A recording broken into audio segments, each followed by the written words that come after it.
Since you're not part of our school's domain, it's hard to actually have you practice along with us any of the assignments to show you more about it. So I thought I'd at least do a quick screen capture, and this is just using Screencast-O-Matic, which is another great free tool, just to show you a little bit about what you can do here. So down here at the bottom corner, there is a plus sign, and that plus sign will show you where the announcements can go, how to do assignments, questions, and you can even reuse a post. So I'll run through these as quickly as I can. So if I want to create an announcement that goes out to the class, it's as simple as pressing the button, and it just says, you can type in, of course, whatever you want. So I could say, change last night's assignment, can't spell, to blah, blah, blah. Okay, and if I want to attach anything to it, I can do that right here. Since it's just an announcement, that's probably all I would do. Now that's going to show up when the students first open their Google Classroom. They'll see where announcements are, and it also goes directly to their Gmail account. Create assignment, that's the one that we use most often. This is just where I would type in the name of whatever the assignment is, any additional instructions that I want. And down here you can do any due dates that you want, or you can eliminate any due dates altogether.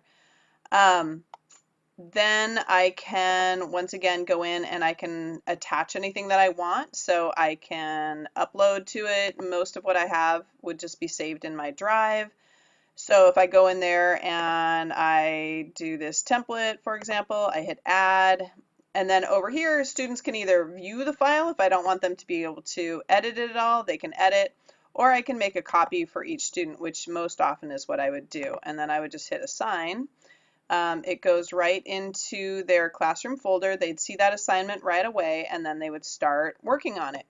One assignment that we did with training class is right here, and this was just a practice assignment. So you can see automatically who's done and who's not done in your class, which is great for, instantly being able to see who's on top of it. And then up here, there's the point value. So you can go here, you can say it's ungraded. Our school's on a 4-point grade system, so most of what we type in here would be 4. And you can update that, and then you can type in their scores. You can type in, comments and things to each one. You can go in and access each paper to see what they did with that paper, and then you can easily bounce back to see again all of the papers.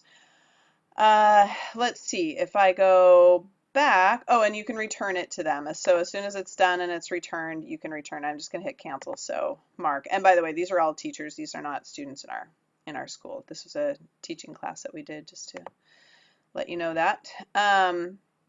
The other tool that we use that I love to use personally, and a lot of teachers do, is to create a question.